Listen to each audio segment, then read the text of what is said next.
I get really bored of interviews which are the same questions about the same stuff, and this was definitely not one of those interviews. Brilliant. Brilliant. And we're on. Welcome everybody to another episode of the Last Week Liquid podcast. Today I have the immense pleasure of sitting down with Steve, better known as Bcee. Steve is a drum and bass producer and DJ with 20 years of presence in the scene as Bcee. He is also the founder and head of label Spearhead Records and sister label Future Retro, the host of the Spearhead podcast, as well as one half of the Vanguard project alongside producer Willem. You can catch his latest album, This Time Next Year, out now on all platforms. Steve, welcome to the show. How are you doing? Hello, thanks for having me. Good to be here. How are things? We're just talking vinyl. I can see the vinyl is behind you there. How are things gearing up for the album release? Yeah, so as we just said before being on air, I thought we'd save this and talk about it live as such. I thought, this year got an album coming out in November. I'm going to get really ahead of the game, make sure we've got vinyls on time, plenty before release and everything else.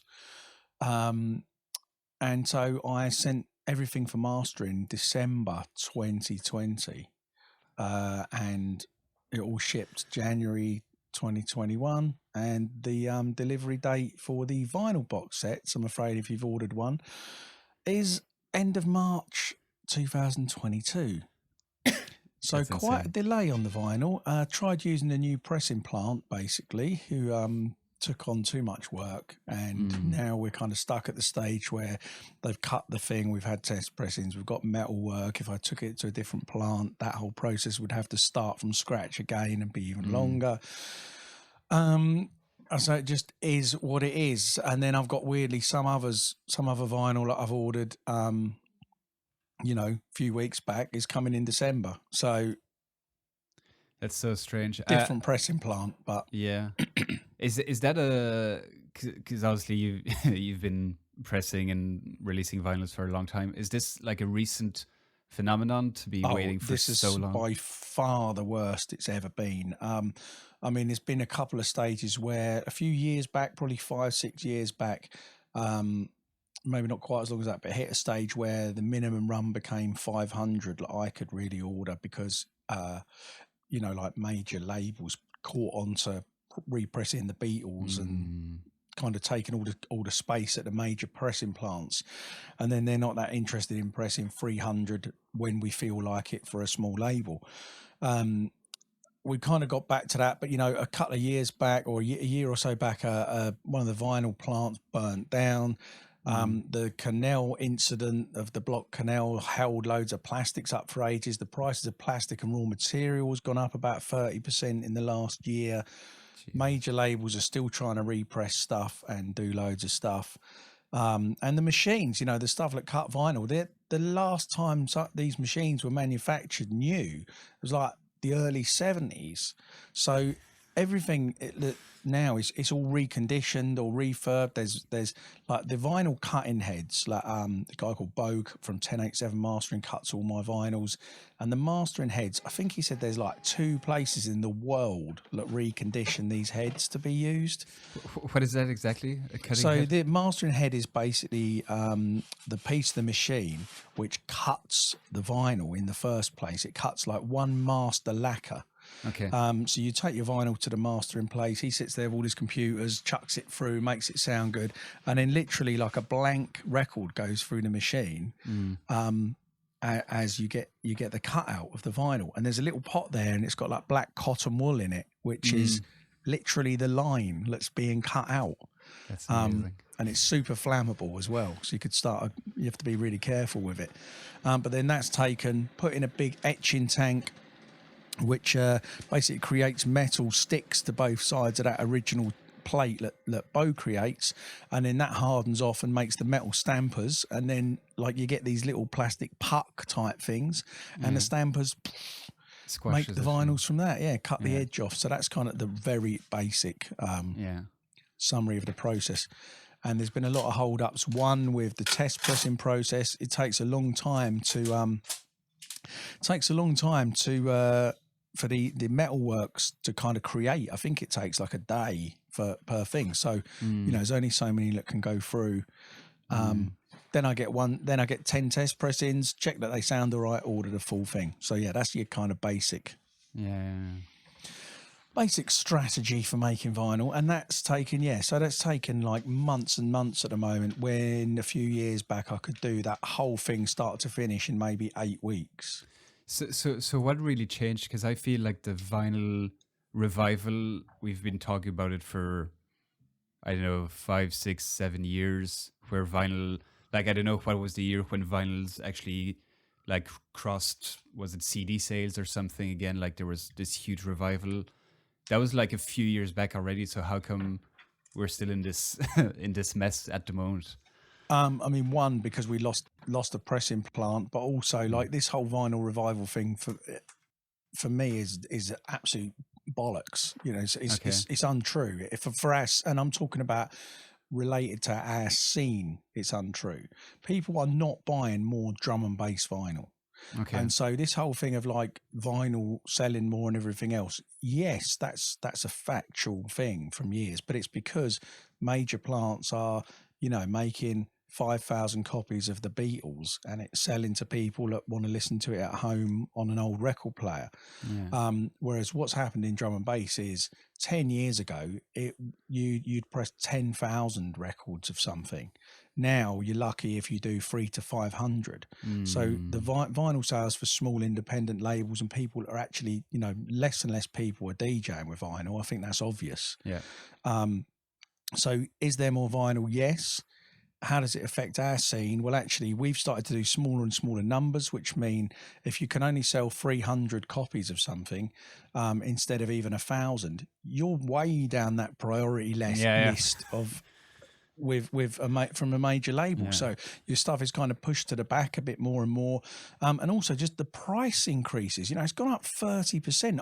I can't absorb that cost. A little bit of the problem with the box set that I've done in this case is that I started taking pre-orders based on, like, I ordered this thing and got a quote in January. Prices have gone up so much, people won't hold those quotes. So it's costing like about £4 or £5 per unit more than I expected it to. That's huge. Even though I'd started selling it at one price. Yeah, you've already pre-sold them, so. Yeah, and I mean the biggest threat really at the moment to vinyl is Brexit. Yeah. Because, I've seen probably we'd sell about 50% of our direct vinyl sales to EU countries. And I paid an absolute fortune to register for something called, I won't go into a boring explanation, but for those of you that are like, what the heck is that? So when we left the EU, nobody really knew what was going on.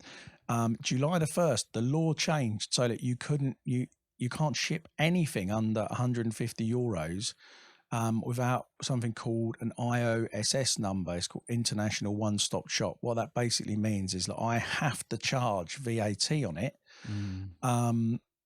and I have to be registered in every single EU country in order to do that. I have to have a VAT registration in every country. So there's intermediate companies that do that on your behalf. Costs about £2,500 to do it. But and it might be for one person in, I don't know, Serbia or something. I'm now selling like one European parcel a month because so many shops didn't bother. Like, you can just ship something with the post office still if you're a small label, but then people are getting double VATs. Customers are getting charged £25, £30 import taxes. If you buy from Spearhead, you won't get that because we're fully registered. People are now catching up. So Bandcamp, for example, if you're registered with them as a label, you can now use their IOSS number, which is great. But I'd already paid for one and set it all up. So yes, it's a real problem, man. Who wants to buy a £10 record and then have to pay £30? It's insane, taxes and duties. I get that, but I'm getting a lot of complaints about people saying the shipping price is too much, the tax is too much. Yeah, we know. Trust me. I did not vote for Brexit. I don't want it. It's too late. It is what it is. We've got a flipping deal with it. But Yeah, and the last thing I say on that is that, like, the duty charge. So I can pay the tax. People, we basically now charge tax on top. So if you ordered something in Europe, don't get a double tax charge. But countries decide on their own duty charge, which is a separate charge when the record turns up. Could be £2, could be £20. So I've got the option to take on that charge, but I can't, because I could send you a £10 record and then they decide that charge is £10, and I could end up paying you to take my stock. To get the vinyl. So it's okay if you're shipping stuff that's worth £150, you can absorb a £5-6 difference, but not when you're sending, £5 to £10 items. So yeah, it's been a real killer, absolute killer. It's been very, very stressful to deal with. Yeah, and on top of all the Brexit specific issues, there's been like just huge inflation in a lot of like raw materials. I've heard like across a lot of different industries, and I'm sure that's also driving up the price of vinyls. Yeah, absolutely. And we have yet to see the impact of how this is going to affect touring DJs from the UK, because there's been this other thing going on for the last year and a half that's not allowed us to travel much. So we'll discover what does that mean. Some countries, to go and DJ in Spain, for example, from the UK, a visa costs £400 to play in Spain. You have to go to the Spanish embassy in London. You have to leave them your passport. Netherlands, I believe you can go to for free for up to 30 days. So each country is different. But if you're a DJ that perhaps gets a booking fee of £500, and then you've got to pay £400 and a trip to London, which from here on the train would be about £50 and a day there. So your whole fee is now a visa. Yeah, it's just you can't expect a promoter to pay double. So it's going to kill a lot. Yeah, I mean, hopefully it'll work out in time. But if you think about it too much, it's pretty freaking depressing. Or just a lot of people leaving the UK, I imagine. Like, I don't know if if it stays like this, is the UK going to remain like a good spot for DJs and musicians? Well, I mean, you can't leave the UK anymore. That's the thing as well. Like, I lived in Ibiza for a few years. I just turned up one day and just lived there. Got a national insurance number, NEA, it's called in Spain.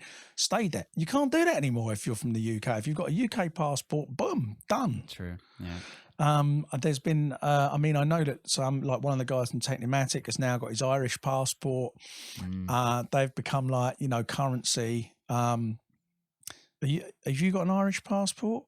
I don't know. I just have a Belgian passport. You're all right with a Belgian one. But I mean, basically, if I wasn't married, mate, I'd be like trying to marry a European. Or find maybe a grandmother where you can like justify like, she's Austrian or something. Green card weddings. Exactly. That's a whole other like business, but it really is. It's insane. Yeah. So that's the dark side. That's depressing for the start. No, it's fine. We can't like get around these topics, and like even COVID, I've been talking about it on, I don't know, every podcast almost, just because it's so all encompassing and all impacting everything that we do. It's hard to avoid these topics sometimes, but it is, yeah. Anyways, on more positive note, 20 years of Bcee. How does it feel when I say 20 years? I've got used to it now. I did kind of think, do I want to put a 20 years label on something, which immediately says, unless you started DJing when you were 1 year old, you're getting on, mate. But then the kind of grey beard does that anyway. Do you know what? It's good, man. I just started off just thinking I want to make a tune and get it released.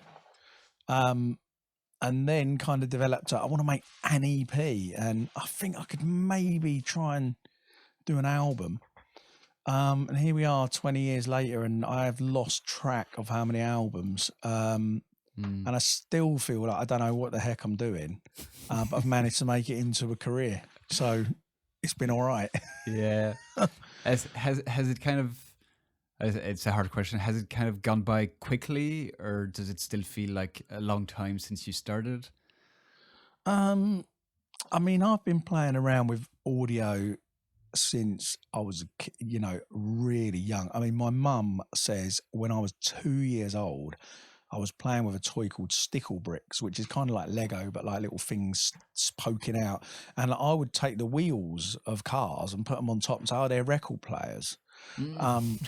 So, this has been in the blood. And then Yeah. when I was about 9, my great aunt passed away and she didn't have any family. And we went and cleared out her flat. And I took away from there a couple of old record players, some reel-to-reel tape machines and some old microphones, and just started playing about with it and cutting tapes up and taping them together and managed to make a loop and just working all this weird stuff out. I used to make like radio shows in my bedroom for no one to hear, just recording my dad's old records and stuff. And even to this day, I just feel like I'm on a continuation of that timeline. So there's always been some kind of music thing going on. And I've had a lot of other jobs in the meantime. I've done this full time since 2013. So not by no means for the whole 20 years at all. And actually, I've had other jobs during that time. Yeah. Kind of in addition, though, like part-time things. Oh, someone's beeping in my ears. I don't know who. Sorry about that. No, it's fine. So yeah, I mean, it kind of has gone quickly, really. It just feels like something I do or part of me, rather than like, oh yeah, I'm doing this and then I might do something else. It's just it's what I love to do. It always will be to a degree. Even if I change careers, I'll still be doing something with music, and it'll be very much a part of that. Yeah. Yeah, I guess when you've done it for so long, it's not really like even a career or a job or like something. Yeah, as you said, it's just more kind of part of you and something that's just always been there and that you've always done, and you're just still doing it, and that's it. Yeah, my father-in-law always says the key to life is to find something you love doing and to get somebody to pay you for it. Yeah. And for me, I feel like that's what I've managed to do. Me and Charlotte actually wrote originally a garage track called First Love. It was on the Shouting About Nothing album, and the lyrics in that was what inspired that track. It says something like, you gotta find what you love, do what you love. If you got love in your way, ask it to stay. Her interpretation of my in-laws' lyrics. Yeah. But yeah, I think that's a good recommendation for anybody, really. Yeah. No, it's I think that's the absolute goal, is to find what you love, get good at it, obviously, and then get paid for it. Yeah, that's bonus. pretty much it. And I feel pretty fortunate to be in that position, really. It's not always been the most pay. And still, sure. I mean, at the moment, most of my friends earn way more money than I do. And sometimes I slip into, I still rent my house at 45 years old and I'm still desperately trying to flip and buy one. The goalposts keep moving, and, sometimes you think, flipping heck, mate, I need a proper job. I don't really think that, but because I'm actually for the first time in years kind of earning what I consider to be okay money. But my point is that I've got so many friends that are earning good money and in what you'd consider good jobs, doctors or whatever, who spend all their time and money trying to make tunes and DJ. Yeah. And want to do what I do. One of my friends, actually, he's hung out with me and he's come and done a warm up for some Spearhead nights and stuff. A local guy. Actually, I big up Johnny. I'll name him. He won't mind. So he's been to a few things with me, and he said to me, "Oh, do you know what? I always wanted to be a superstar DJ, but kind of going to a few things with you has really shown me that it's perhaps not all it cracks up to be." Yeah. I think it might be in other genres, but drum and bass is probably the lowest paid of them. So you don't go into it for the money. It's not the one you get into to actually make a living. That's for sure. No, that's it. Was it did he actually mention what it was that kind of not turned him off, but kind of made him realize, okay, this is maybe a bit harder, or not exactly what I expected? I mean, he's probably just like seen my car and also seen how much grief I have taken from people when promoting nights, and dealing with things like billing and agents wanting set times changed at the last day, and egos and things that you just think, oh my days, why am I doing this? Yeah. Do you still like get a lot of that in drum and bass, like egos and those kind of issues? Yeah, but it's not, I would say, as much.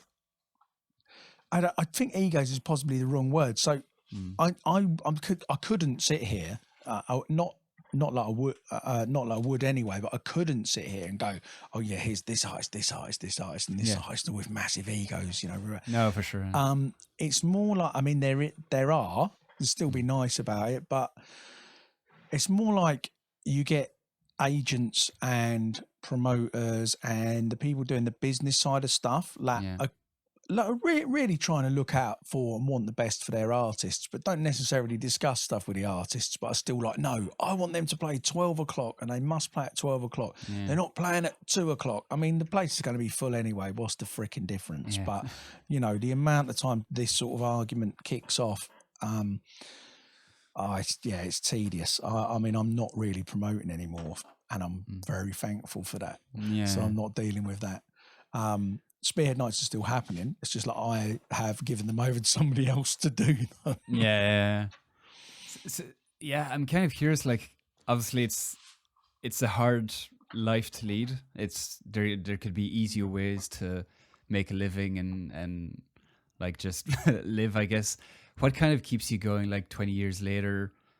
The music side, the business side, Spearhead, all of that. Like, when you talk about like the vinyl bullshit and promoting and all of that, what keeps you going? I mean, I guess the reality is I do kind of like it. I mean, it's a really good question. Basically, right, I've got ADHD. Like, I mean, clinically, not like I'm a bit ADHD. I mean, if you do a sheet of like the ADHD test, I'm like off the chart on every single question. Part of that though is that like you've got to find something. If you find something when you got ADHD, if you find something and you can focus on it and you enjoy it, boom, that's it. That's all I'm focused on. This is all I think about. And the label for me is completely consuming. If me and my wife have an argument, it's because I'm working too much. It's because I'm picking up the laptop when I'm not meant to. It's because I'm not focusing on the family because, somebody's thrown a curveball about something to do with a label and it's on my mind or whatever. So I obsess about it and I kind of like it. And I enjoy coming up with new ways to do stuff and promote stuff and to sell stuff and be the first to get into a new venue or find a new vocalist or find a new artist. So yeah, I do like it. And I think you didn't ask me this, but it's just on my mind, so I'll say it anyway. Yeah, go for it, yeah.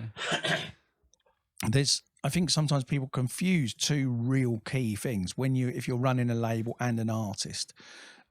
So for me, you've got kind of over here, you've got your creativity. So this is like Bcee, for example, as an artist, but this applies to anybody. You should be able to make whatever music you want to make.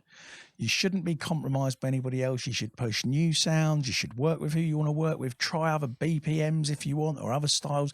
Just do what is your creative favorite over here. And then over here is the label, which is, my other hat. You look at that side and you think, where do we best put that? How do we sell that? That's the product. So when I'm working on my own stuff or with other people, I try to not let this business side affect this creative side too much.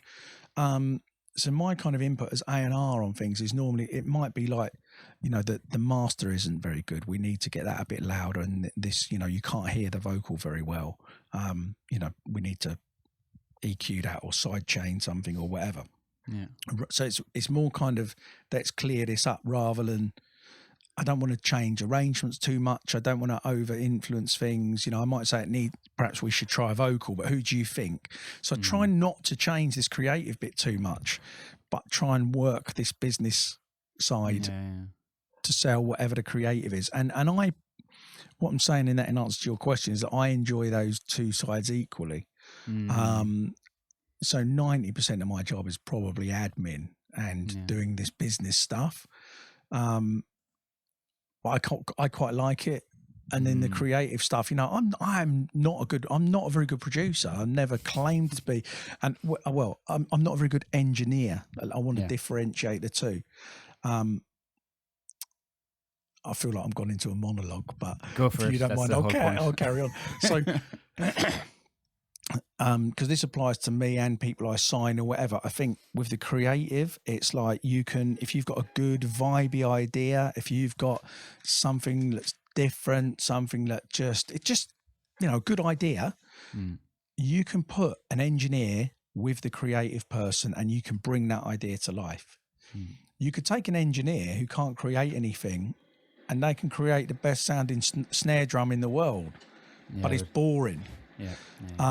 And so I think, like, we in music sometimes use this term producer to mean like we've written the track, we've engineered it, we've mixed it down, we've done our own mastering. I mean, whoopee-doo, mate. Like, the producer of a film doesn't act in it, write the script, you know, do the camera work, do the music.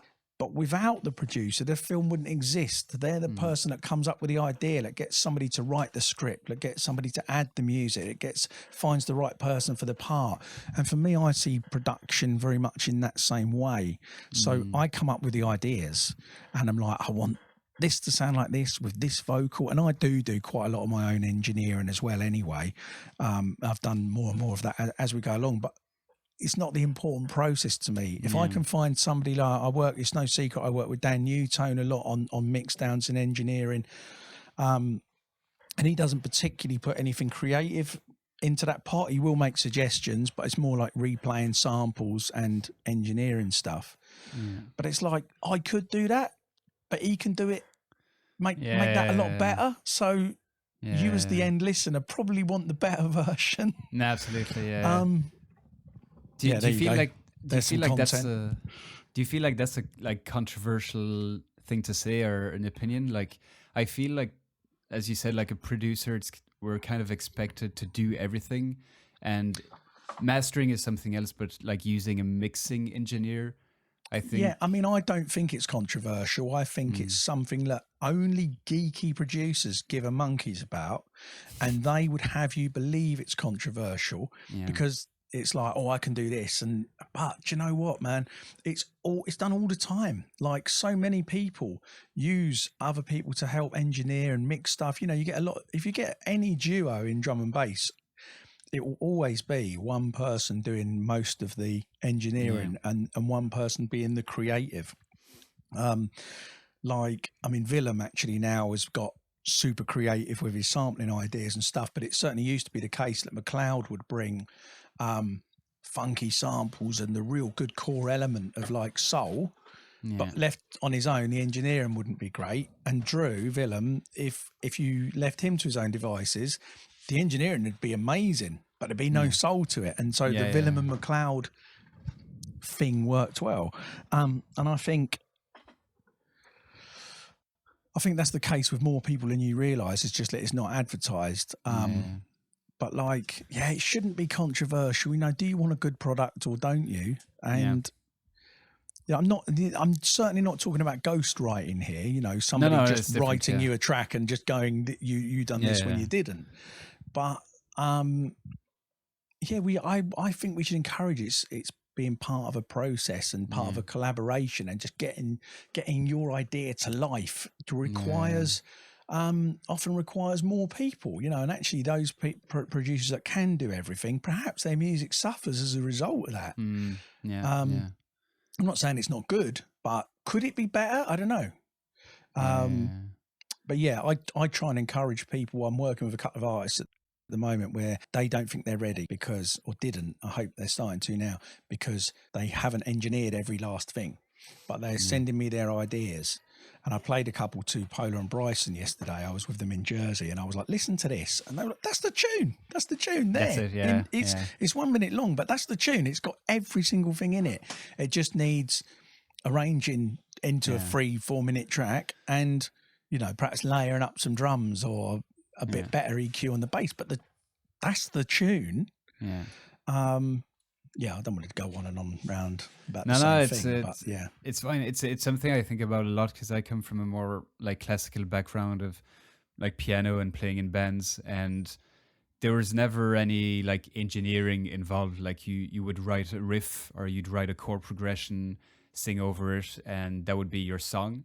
And then when I started producing drum and bass, I kind of realized, wow, I need to be a sound engineer and a composer, and I need to Yeah, be and able to all these other EQ. things. Exactly. And I was Yeah. like, I'm not a like I'm in the like kind of liquid scene and everything. So for me, it's about chord progressions and sounds and arrangement. I'm not a like techie producer, so the whole sound design aspect doesn't appeal to me. Not yet, at least, but at this time, doesn't appeal to me at all.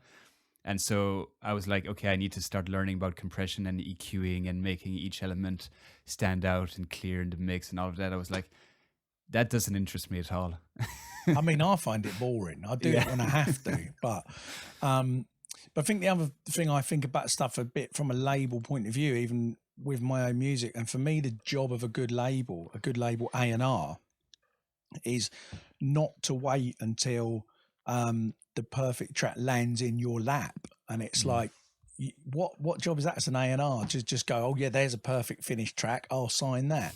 But for me, it's about seeing this. I've heard some stuff from this person. I've really got a feeling like they're about to come out of a banger, and perhaps a couple of conversations and just a little bit of direction could bring that forward. Or this person's got a really good idea, I'll link them with this producer who is perhaps a bit of a better engineer, and let's get them to collaborate, whether it's credited or not, who cares. But Yeah. to just bring that out, and I think there's sometimes a lack of that with A&R, and look, we've got a bit lazy with it as A&Rers in the scene, and they're just waiting for the perfect thing to land there. But you can create that, you can push that along, you can help people on their journey. And yeah, it's like I'm involved in some discussions in this at the moment, but so I'm just being a bit careful what I say. But for example, like there's been a lot of talk about women in drum and bass, and should we have more women in drum and bass? Blah blah blah. We'll use that one as a kind of minority example, and then it's like we're just waiting for a woman to send me a tune that's completely finished, and then sign them. Or if you were looking for if you were in an IT role and you didn't have enough women in the company, you'd go out and you would recruit, and you would look at training programs, and you would look at what we can do to bring the people that you wanted into the business and start to invest in that area. And so for me, for Spearhead, it's like, well, that's what I want to do then. Let's find some people and start to invest and spend time with and invite to the studio and, buy a course for, or buy some equipment for, or whatever it takes just to kind of invest in that area. It's not just going to land in your lap. If it does, great, but it's kind of boring as well. Yeah. Yeah, and I can imagine how much more rewarding it is when you're matching up those producers, or you're actually doing the groundwork to find somebody and then they come up with a huge banger or something.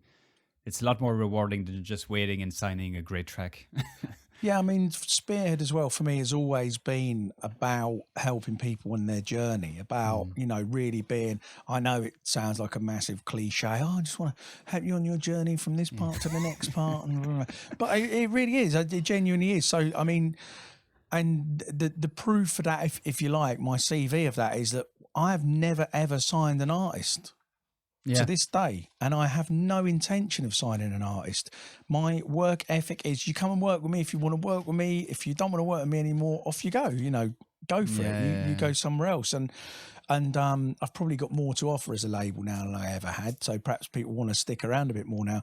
But over the years, Netsky's first releases were with me, Lensman's, Spies, Lomax. I can't even think who else now. But Hybrid Minds, quite a big one at the moment.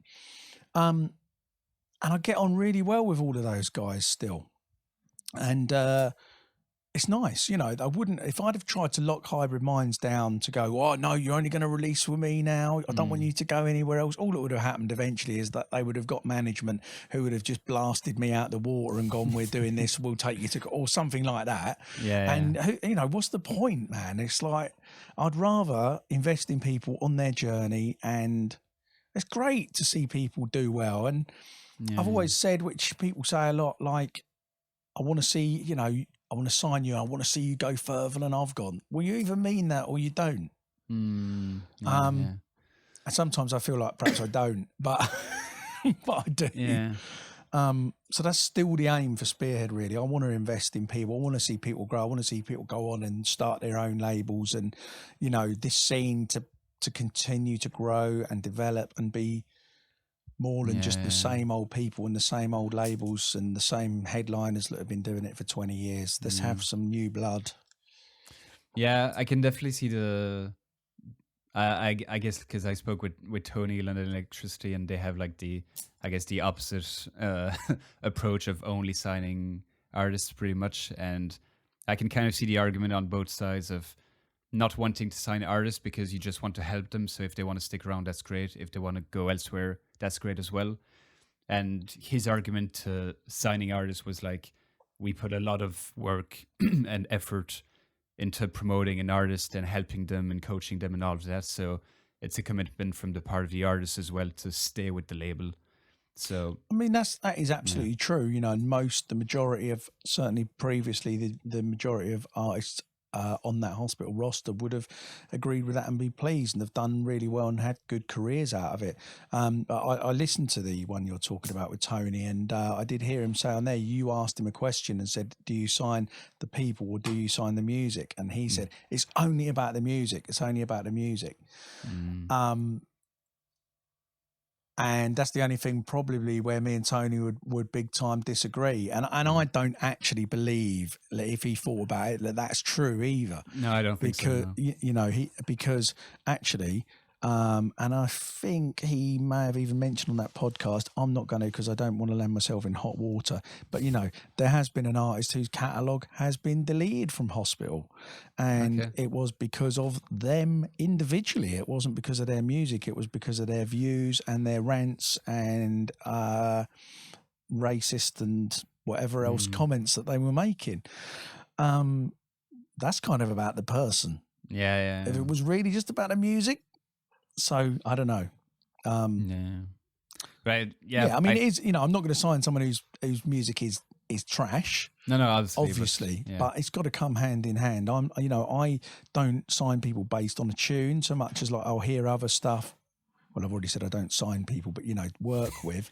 I want to work with people on the basis like I'll often most tracks on Spearhead, I've gone to the person and said, I like what I'm hearing from you. Yeah. Got anything you can, you know, next few things you make, do you want to send me some music? Yeah. I think I've read somewhere that you said like almost no releases on Spearhead actually come through like the demo box.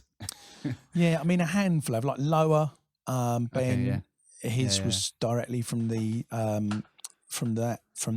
There's a guy got someone on Mood Swings 4 called Mr. Trick, who I found directly from the demo box. So I do try and go through it and find some, because I want people to have a chance to release stuff. Yeah.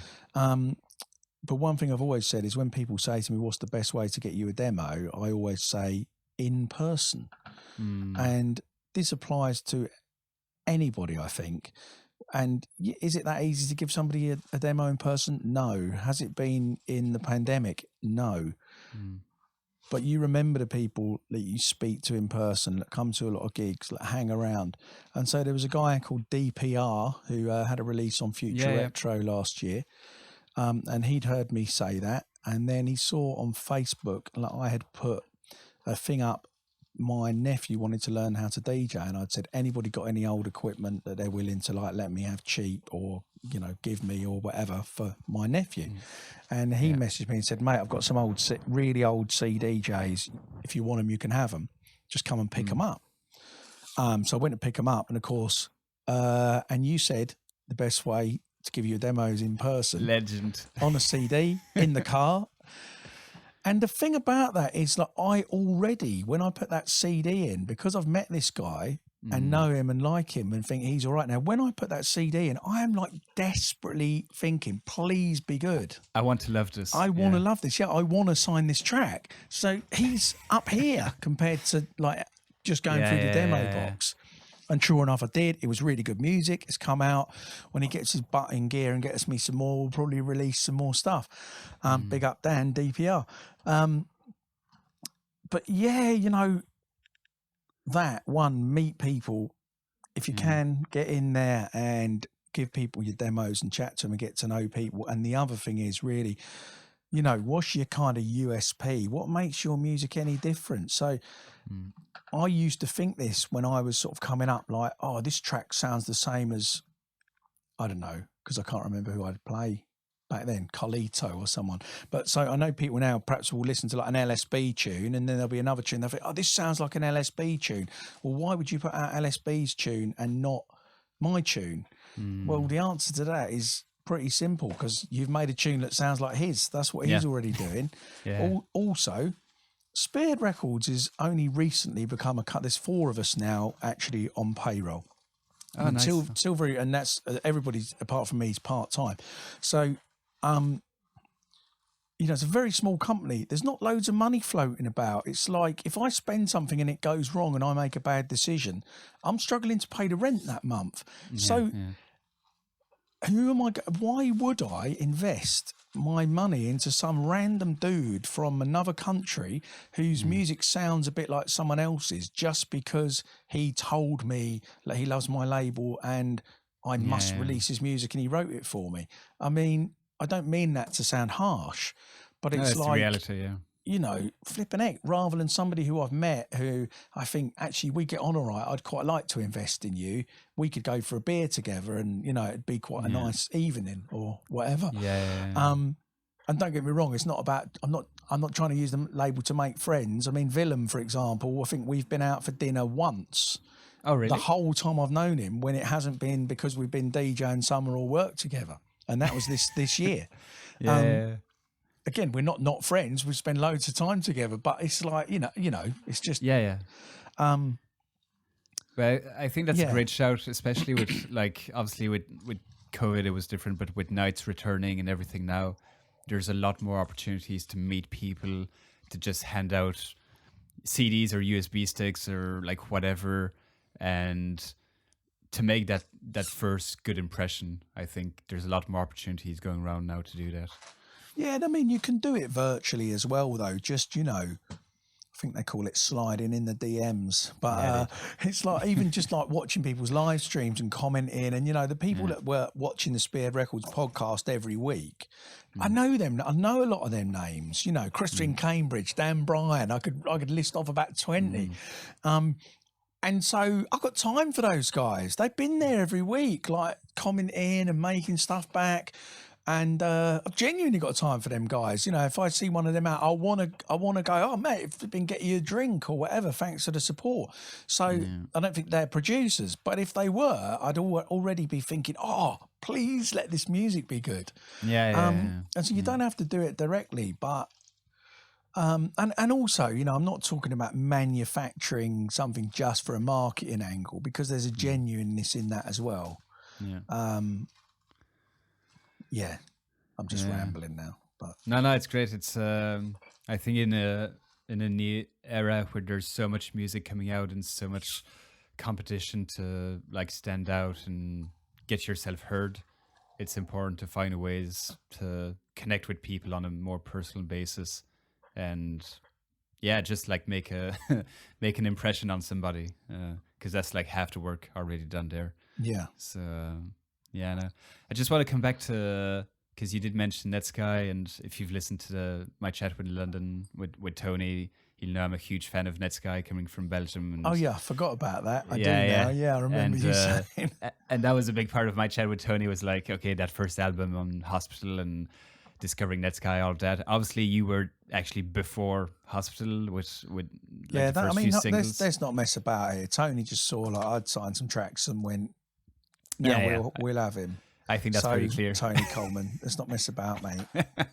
He didn't discover anything. Yeah.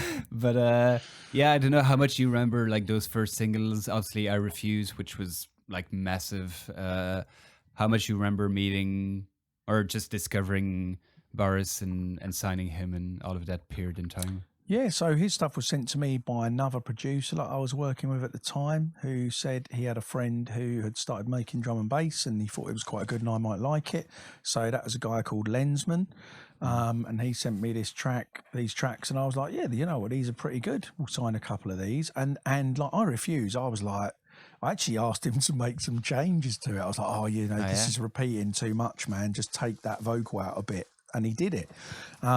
That just came back to mind. So some little A&R. I was the original A&R of Netsky. Yeah. No, whatever. I think he changed it. He might have just sent me the same version on a different day. I don't know. And you were like, oh yeah, now it's I was better. like, oh yeah, it's cool. But I can remember at the time thinking like, oh, I don't know about this tune. Like the mix down doesn't seem quite sort of there or whatever. I don't know. But it had something about it. I was like, great, all good. And then I was talking to him about doing like an EP or doing a longer term project, and he went a bit quiet, and then he was like, oh, I've signed to Hospital. And I was really surprised at the time because I thought, I didn't think his sound was quite there for the compared to other Hospital artists. So I was really surprised. But obviously the rest is history. But yeah, I actually bumped into Boris in Bristol 2-3 weeks back. Okay. And I did a 3-hour set at Motion. And then the hospital event. Yeah, Hospitality. He was playing at it. And then the promoter came and said, oh, is it okay? Boris would like to come and see you. Well, this is okay. Yeah, that's all right. Of course it is. Yeah, and he may have had a beer, but we've got this the video evidence of this. I'm going to use it to promote the. You'll probably see it being used as album promo. Okay, cool. Where he's just like, mate, I'll never forget them first words you said to me on AIM and how encouraging you were back then. And, you know, I've got a lot of love for you and congratulations on your anniversary of your releases and your label. Just love you so much, Steve. You're just absolute legend. That's amazing. Thanks for being an influence. And, you know, moments like that all these years later, I think, that's quite cool, isn't it? When you look back, certainly, you know, there's not the intention at the time, but yes, it's nice. It is nice. Yeah, it's nice. I mean, and this is the thing. I haven't really, you know, I've not really gone around treating people like dicks. So 20 years later, you can still have nice conversations. Yeah. It's not rocket science, but a lot of people don't seem to be able to do it. Yeah. It's nice to also see him, Netsky, doing this full circle thing of starting in drum and bass, moving away more pop EDM direction, and now coming back to these drum and bass events, putting out a drum and bass album. I don't know, it's just a nice feeling. Yeah, he's still, you know, I did ask him about that, and he did say he still loves drum and bass and wants to make more, basically. I guess one of the realities in that is I think he likes what he's done with all the other music and stuff, but like we already mentioned, drum and bass is like the lowest paid thing of them all. I don't think Boris is short of a quid these days, but it won't be from his drum and bass stuff. No, definitely. Yeah.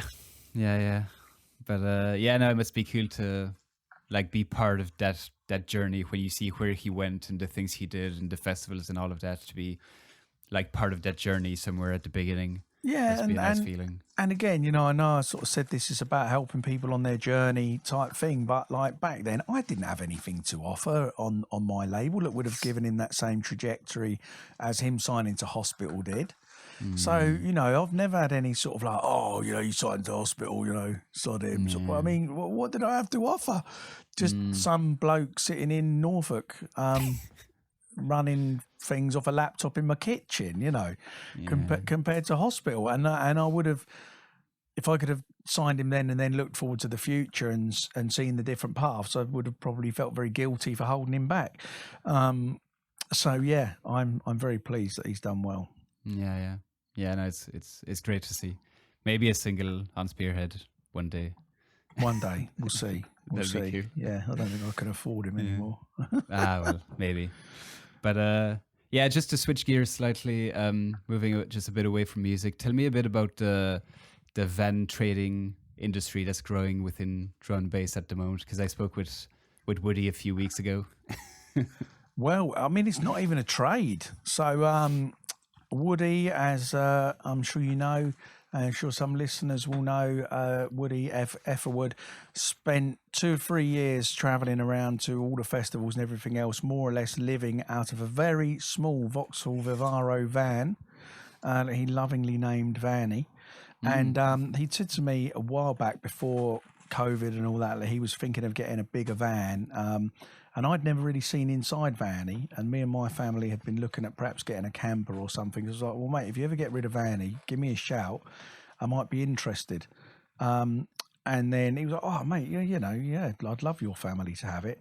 Turned out he'd just kind of more or less been living on a pallet in the back of it. There was nothing in it. It's like super basic. And him and his partner, Laura, had just travelled around in this thing, living the van life. So in the lockdowns, he called me one day, and this is what a lovely guy Woody is. And he said, mate, the MOT runs out tomorrow. I've got to put it somewhere. We've got our new van that we're doing up.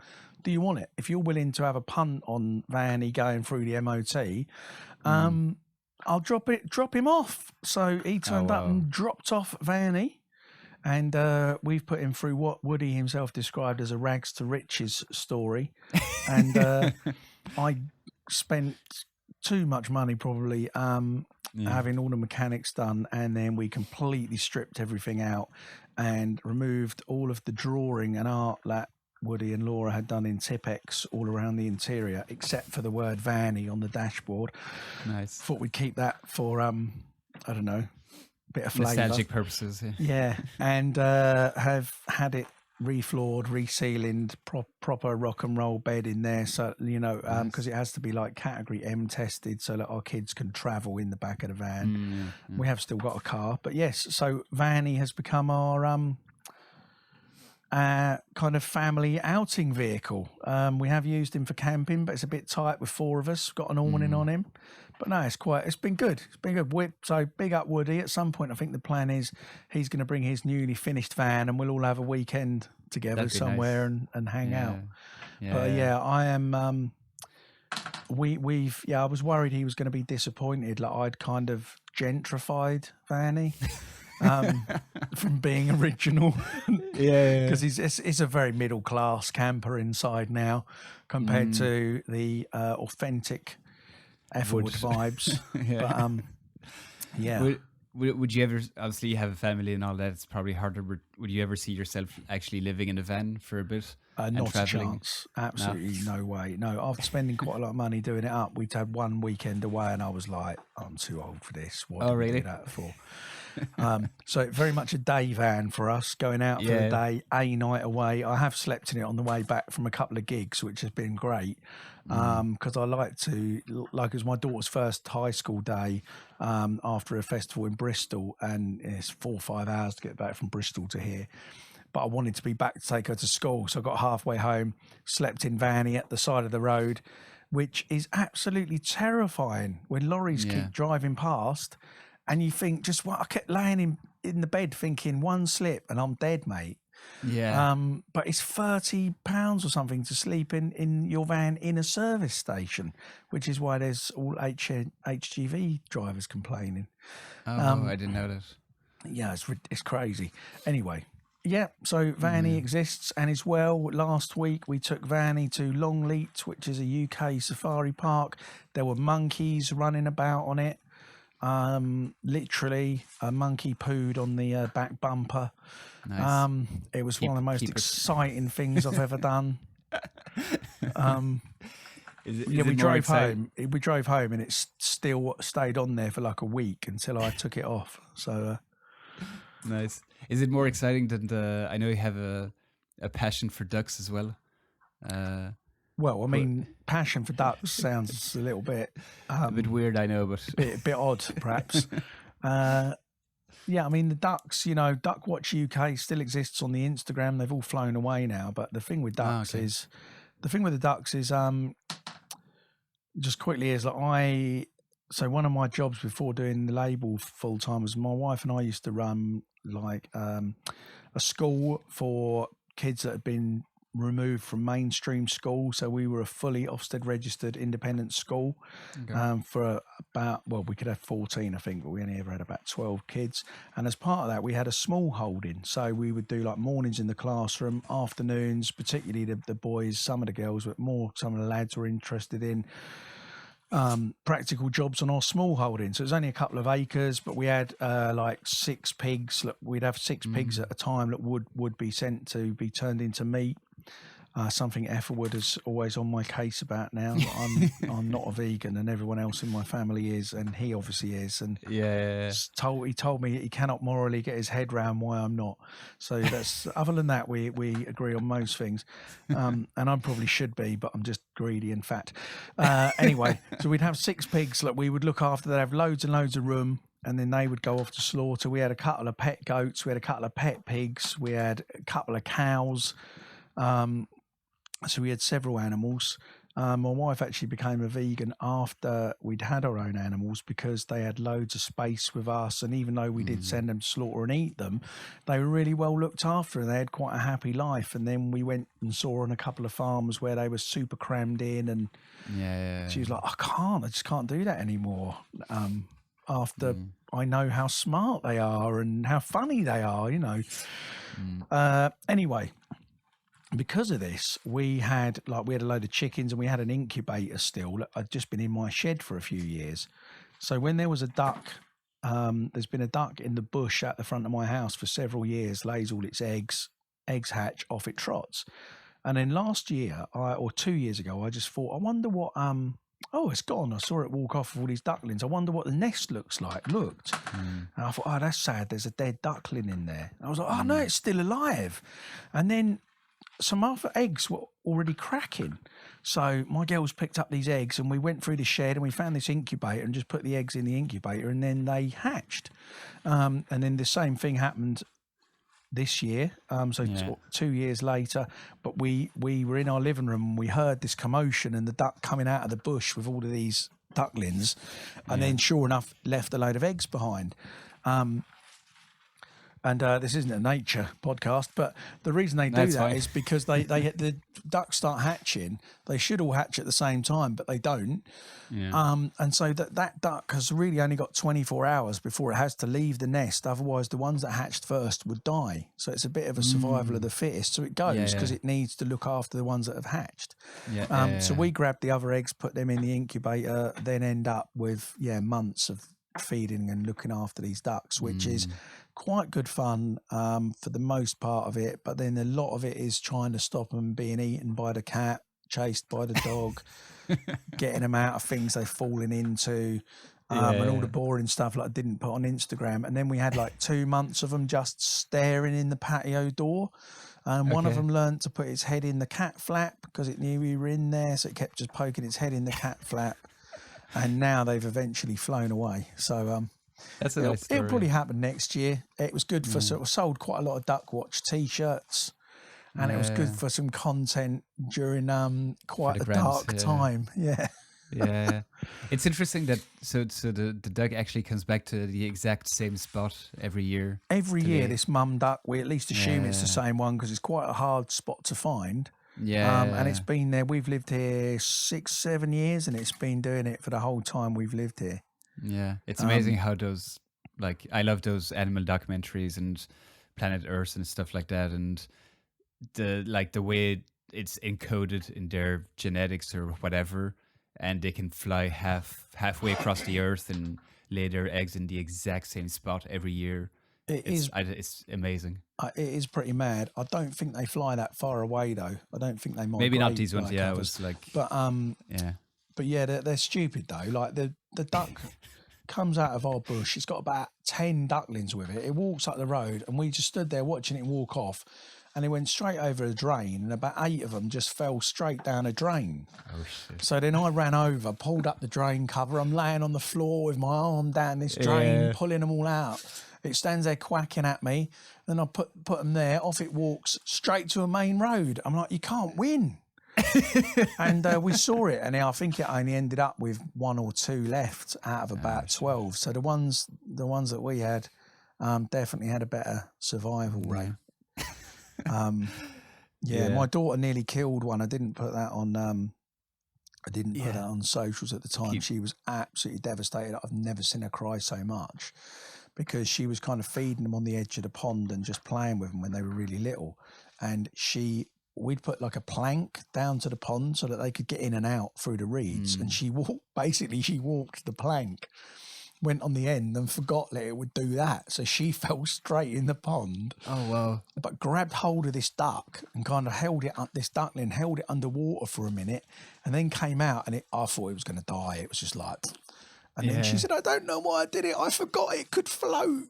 And then she's like praying for it and everything, just so devastated that this thing is going to die. And then I think I don't know what, I was in bed. And so then they brought me this half dead duckling up. And like, look after this. So I'm laying in bed with this duckling on my chest. I did take a picture of it, but didn't Instagram it because I'm in bed with a duckling on me. And then it looked like it was going to die for about an hour. It stood up, literally shit into my face, shook itself, and then it was fine. Jesus. So, that's that. Really. I don't know where to take it from here, but I mean, I bet you won't have that discussion with many people. No, that's why I want to bring it up, because there's topics that obviously come back every episode, and the point is more for like people to get to know the guests. And so if ducks are a big part of your life, then that's what we're going to talk about. They've been too big a part, really. But yeah. But there's I was also bringing it up because there's a pond next to my place, and obviously quite a few ducks, and there was one duckling that hatched a few months ago, and I was going back there every day, and you could see him grow like every day, a bit bigger, until one day he was so big I couldn't like distinguish him from the other ducks. But there was something very relaxing about just going to the pond every day and watching him like grow and follow his mom and stuff like that. It's, I don't know, just something very soothing about watching animals in their natural environment. It was quite nice. At one point I just sat on a bench in our garden and just sat there working on my laptop with them on the pond, which was quite cool. And the other funny thing is we were worried about them getting too domesticated, because the girls handled them quite a lot, and then we stopped. And every time if I was like hanging out washing, they would just be pecking my toes and just like nibbling at my feet. But then as they got just before the stage when they flew away, they just suddenly became naturally cautious and wouldn't come near anymore, which even though they'd been handled so much, which is quite good, because we didn't want them to, we didn't want them to just like go up to a car and wonder what it is as it mows them down. Want them to keep a bit of their instinct. Yeah, that's it. So hopefully they'll survive. I did get tags on some of them, so we'll see if they come back next year. Oh, okay, cool. I didn't know you could do that. Put tags on well, they'll either come back and we'll see the tags, or there'll be one with a leg missing because I put it on too tight. But I did get proper duck ones. Nice, good stuff. Amazon sell everything. Yeah. You can find everything these days. Just gonna switch it slightly.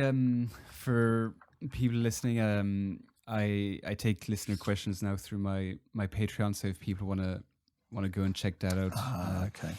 Patreon.com/lastweekliquid. And I got a question this week from Nathan, who is referencing the Spearhead podcast, which he loves. It's a bit of a long message, but I'll still read it out to you because I think you'll enjoy it. But he says, only started listening to the Spearhead podcast with episode 45, immediately fell in love with the talking and information that eliminated the releases and your witty delivery of that information.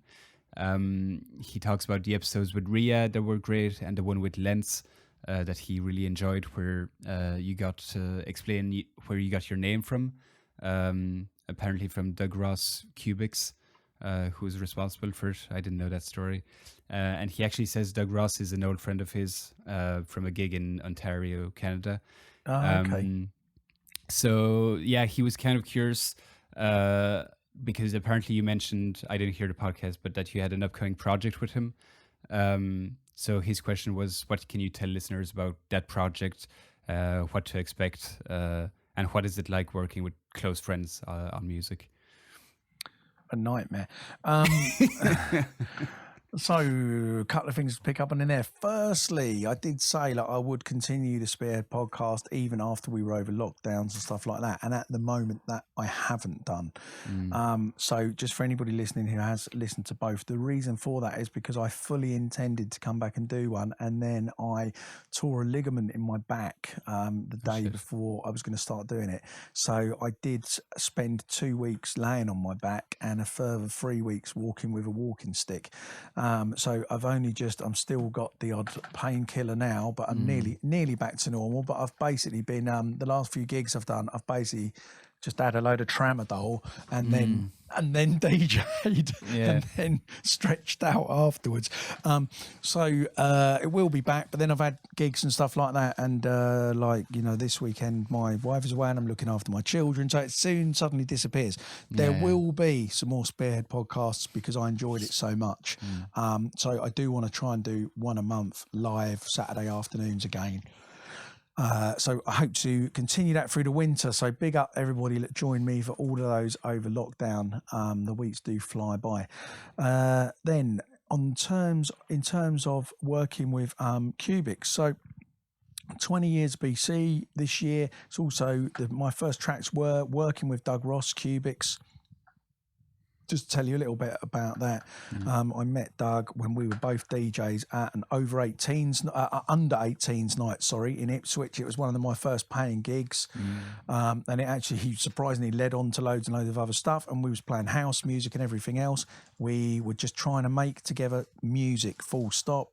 One of his tracks got signed. One of his drum and bass tracks got signed to John B's label Tangent.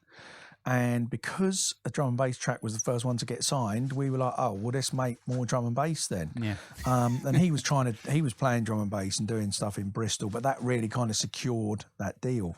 And so we thought it would be a good time to work together again. He came down in lockdown. We've worked back in and worked here on some tunes. We'd sent some stuff back and forth, but we finished them off here. And so early next year, January, will be the first Cubic solo release. I say solo with a vocalist called Lita on the label. And then we have currently got in manufacture a 4-track EP from me and Cubics that we've worked on together. We've got Lucy Kitchen on a track. We've got Degs on a track. Oh, wow. Okay. There's another vocalist and I've forgotten her name. But she's not done drum and bass before, and then one just kind of little roller thing. So that will be coming out next year. It was absolutely a pleasure to work with Doug again. It's really weird having not worked together for so long, and he hasn't produced for ages. So we've gone on very different journeys in the last few years, but it was really, and so actually trying to work remotely was a little bit awkward because I think I found it more awkward than him because I was kind of kept thinking about, I didn't want to change too much. What's he going to want it to sound like? I was getting overthinking it. As soon as he came down into the studio and we sat here together, it was brilliant. It was like we were working together like we did 20 years ago, but we kind of knew a bit more about what we were doing. Yeah, actually knew what you were doing. yeah. I mean, I still, like I said already, feel like I don't know what I'm doing, but enough. I probably know more than him now, which felt quite good because he was always the engineer before. And I engineered these ones here. He'd done some stuff at his. But so that will be coming out next year. It will start promoing soon. I'll take the opportunity as well just to mention, because I've just got the delivery date for it, and so it's going to go up on my Bandcamp this afternoon. We have had a couple of 10 inches pressed for Vanguard Project remix releases. So there's going to be a Coco Bryce remix of our track Stitches and a Tim Reaper remix of a track called What You Do. And then Coco Bryce made 2 remixes of my favourite Vanguard Project track, which is Want You Back. And he did 2 remixes. I couldn't decide between them, so they're both going on a 10-inch as well. So they'll both be out in January as well. So look out for those. The Stitches remix is just beautiful. Yeah. Don't know how he's done it. You have a real love for remixes. I think pretty much every album you've put out has its own remix album afterwards, and Yeah, I do. I do personally, and also just from a label point of view, it's a really good way. And I've always liked this as a way, one, to promote stuff to a different audience, but also it's a good way to get people whose music I like involved on my label and get their kind of take on my stuff. And for me, you know, I love so many. I love Coco Bryce's jungle stuff. I love Tim Reaper's jungle stuff. It's not something I play in my sets a lot, but it's like something I wanted to get involved. So the fact that I can ask them to remix stuff I've produced and they're both up for it is like, that's like a dream to me, you know, like getting Spy to remix stuff and Caliber. You know, Caliber's not going to do something on my label, but he's done a couple of remixes. And it's like, flipping it. I feel like a kid when I get these. A couple of times I've got sort of biggish names that I won't tell you which ones. Some of them haven't come out. To do remixes, and they come back, and you kind of committed to paying for them, and I'm like, this is shit. Oh, really? Yeah. Like, or just like, or they're like, I just thought I'd try something completely different to anything I've ever done before. You're like, I don't want you to do that. I want you to do what you always do. So there have been a couple of those moments where I'm like, I've just spunked like 700 quid on something that I'm never going to release. But so that has happened only a couple of times out of all of those remixes. But yeah, so you do feel sometimes like it's a bit of it's a gamble. What am I going to get back? You know. But yeah, and it's a really good way as well though, for like, so a guy called Terror, I've started releasing his music. He used to be part of Mode Step with his brother, which were a massive dubstep act a few years back. He's now he was in America, he's moved back to the UK, started just making liquid that he likes. But, you know, we're building up his profile from scratch again. So one of a really good way to do that, and an exciting way to get more content, is I've just had Effa Wood, Taxman, me, and Graphics all do remixes of his tracks, so that we can release that as an EP. We get great content out of it, really good music, tunes that we love, get to work with producers that we're massive fans of, and it just increases the audience to his original stuff as well. So for me, I love remixes, as you can tell from the amount on the label. Yeah, and it must always be like a rush of excitement when you get the files back and you're like, okay, like where did he bring it? Like, it kind of feels a bit like a kind of form of gambling, if I'm honest. It's addictive almost. Yeah, because you know you can pay like quite a lot of money for a remix, because the way it usually works with remixes is if you're the remixer, you don't usually get a royalty. Although that's kind of changing a bit now, because I've done a couple where I'm on a royalty split instead of a fee. But ordinarily the tradition was always you might pay someone £1,000, but that's it. They don't get anything else. So you do a full buyout. So yeah, they can be pricey, and you want to know what you're getting. But I mean, a lot of hospital artists have remixed Spearhead stuff because I know they're easy to work with. They'll stick to the deadline you give them. They'll make, if you're like, I had one, and he won't mind me saying, I got Winey to do a remix, and he sent me this remix back, and I was like, mate, this is not a good remix. And he went, that's fine. Yeah.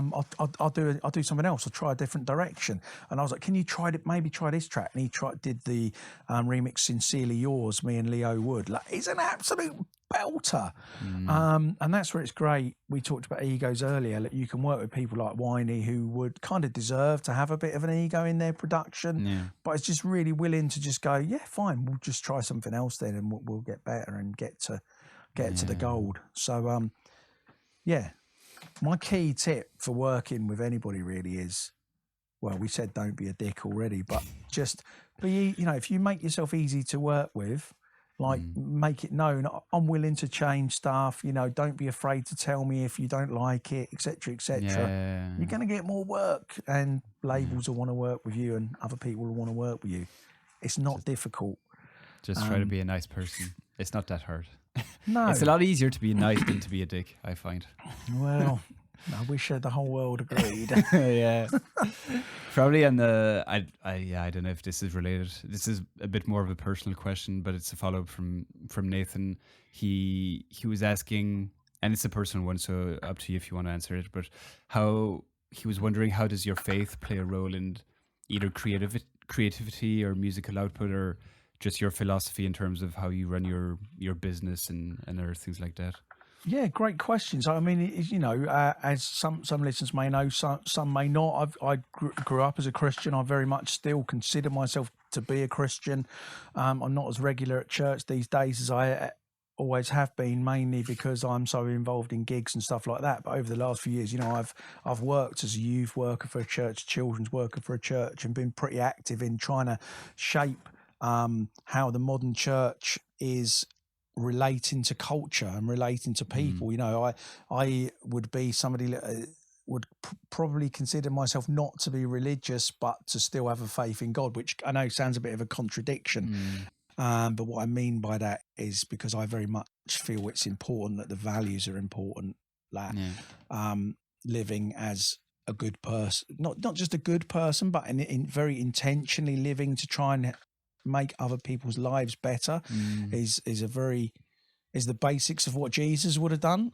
So I feel that that's really important. So as it's not something I bang on about because, well, not everybody likes you banging on about it. But in terms of a few things, one, in terms of business, I've always kind of tried to use that as my kind of how I run my business. Really, like I want to run it almost family-like.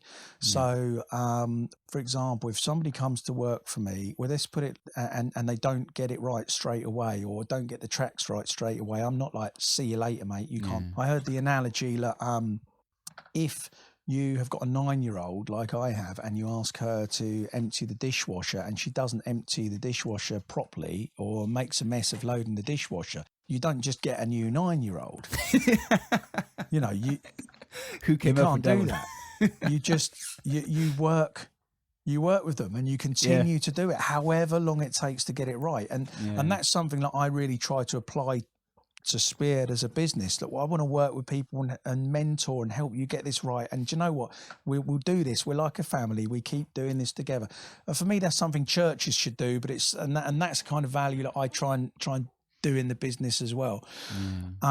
As well, one of the things that's really key to me, and I think that this is a big influence of that, is for the Spearhead nights. I want them to be a safe place. I want them to not be a place where people are about, I mean, they all kind of are, we're in the world we're in, but I want to actively try and make sure that people aren't getting drinks spiked, that girls aren't worried about being on the dance floor, that we're not having fights kicking off. And I think that comes through the artists you book, through the people you put on the door, through the people that are taking the money, from the attitude of people backstage.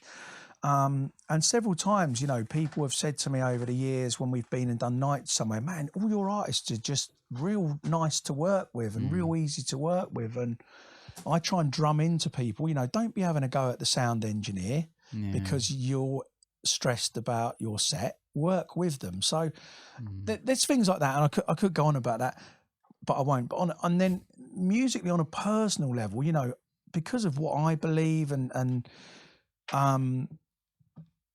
my own faith and my music over the years, I grew up listening to my parents, always being involved in music in the church and stuff, which has probably taught me a lot about musical progression, and it really taught me about, like, because they would lead music at church where like people were then singing along to, and part of that really sort of taught me how to how to kind of make music that's engaging and that gets people involved, and perhaps gives us all a hands in the air moment. I'm not saying we're all putting up our hands worshipping God, but we're putting up our hands like you might at a football match, or like flipping like sing along. We're into this, and so I just try and make tracks about what's on my mind, what I feel about, I don't know.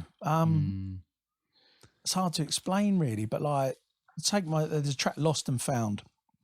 I wrote that was written out of one day a friend of mine called Gerald was meant to be coming around for dinner. It was Easter Monday. He didn't turn up, went to his flat, and he was dead. And I opened the door, and there he was on the floor. Which was quite a shock, let me tell you. So Gerald had years and years earlier been a heroin addict. He'd become a Christian. Some people from church had helped him to get over that. He would always say that he'd had 7 months of pleasure for 17 years of hell. And then I sat down with Rocky Enty, who also is a Christian, and we together wrote the lyrics for Lost and Found, which is like, you touched me, ran your fingertips through my veins, you saved me when there was nowhere to go. And really that was kind of encompassing Gerald's story about his journey to faith and turning his life around. And a lot of the tracks that I've written with Charlotte wouldn't consider herself a Christian, but I gets my viewpoint and has really tried to put that into lyrics with me. And we've really deliberately tried to make it so that while I might be talking about things from my perspective and my faith, it's also kind of as wide as possible for other people to relate to stuff and make it a bit more generic.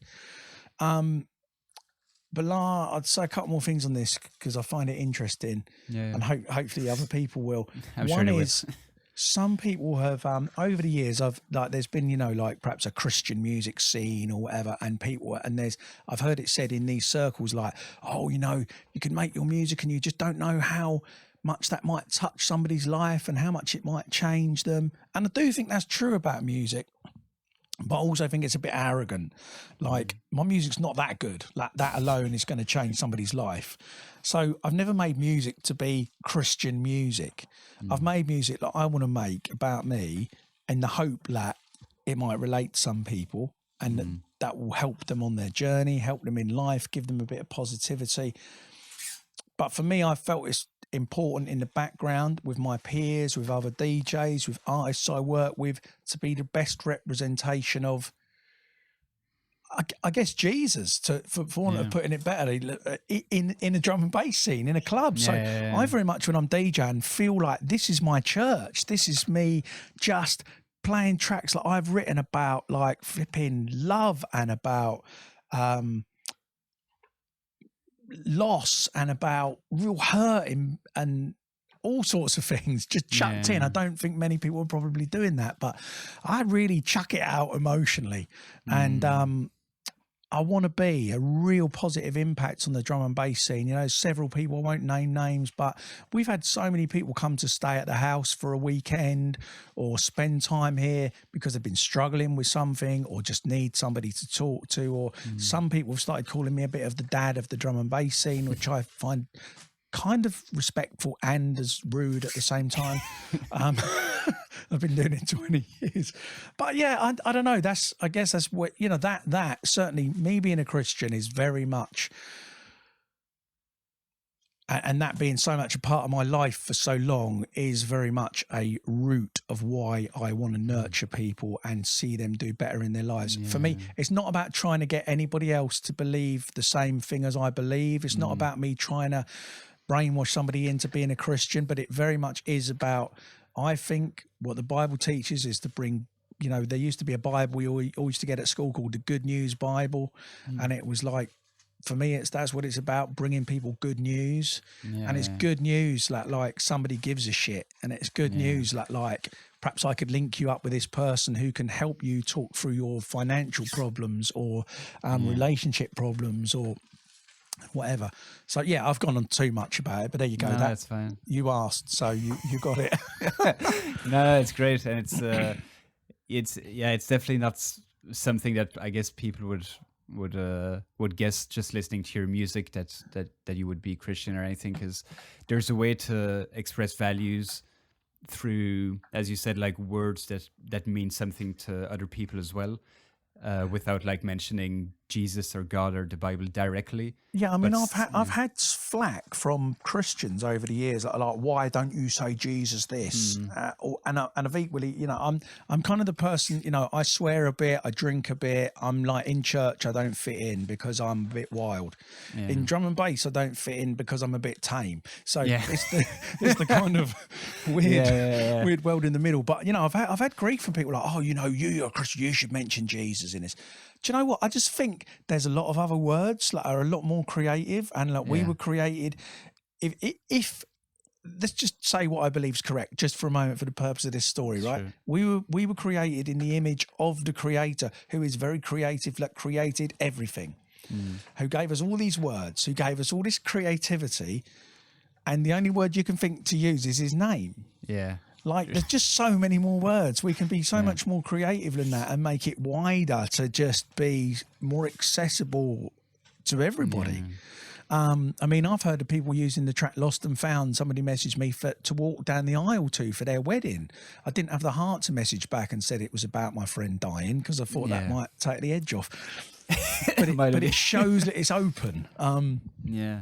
Yeah. And that's what music's supposed to be in the end. It's supposed to be like, I've obviously often seen interviews from artists that don't want to explain what a song is about because they've just written it like from their perspective, but they don't want people to just take that perspective at face value. They want those people to imagine or interpret it in whatever way they feel. That's exactly how I feel, really. One, I haven't got any issue sharing what stuff's about for most of them. Equally, I do want people to kind of get what they get from it. Yeah, exactly. Yeah. Magic of music. There you go. Love it. I think this is a great note to leave it on. Really enjoyed this chat, man. Enjoyed meeting you and chatting with you. Love this one. Before we tune off, maybe let people know we haven't really talked about the album, but anything you want to mention about the album or upcoming projects or things people can check out. So 20 Years of Bcee album is out a few days ago. If you get it from the Spearhead Bandcamp or buy the CD version, you get a third disc. There's already 2, but I've split it into 3. So basically there are 12, I'm going to have a look. It's right in front of me.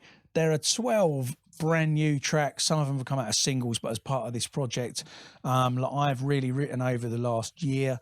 There's 13 brand new remixes and reinterpretations of old tracks. Now, that was meant to be what the 20 Years of Bcee album was, just those 13 remixes. But then we had a lockdown and I spent loads more time in the studio and wrote loads more music, and I've got other stuff, which is why this has become such a big project. If you buy the CD, just because it didn't cost a lot more to do, there are also 12 of like my favourite tracks of my own, included as a bonus disc and on the download version from the Spearhead Bandcamp. There will be vinyl box sets. A 4 vinyl box set will be here in March. Genuinely, about half of them have already been pre-ordered, and it's taken a year and a half to get the first lot, so there will not be a repressing. I just can't deal with the stress. Yeah. So once they're gone, they're gone. But you can get them from spearheadrecords.bandcamp.com, spearheadrecords.co.uk. I've worked with some of my best friends and influencers on this album, like Logistics is on there, KSR, DRS is on a couple of tracks. Dynamite, great, who smashes it. And the remix wise, again, we talked about remixes, 13 of them. Spy, Ember, Bop, Faction, LSB, it goes on. The Ways one was amazing, I thought. I loved that one. Yeah, what great. I mean, if you haven't heard of Ways yet, check his stuff out. He's insane. Just vibes. He's got the techie thing and the vibe at the same time. Exactly. He's going to go a long way. Cool. Thanks, mate. That's been, I get really bored of interviews which are the same questions about the same stuff, and this was definitely not one of those interviews. Brilliant. Brilliant. Well, if you enjoyed it, that's definitely a bonus, but I'm sure all the listeners will love this one. So, yeah, thanks again for your time. Really enjoyed this one, and all the best with the release and all the label stuff as well. Thank you very much.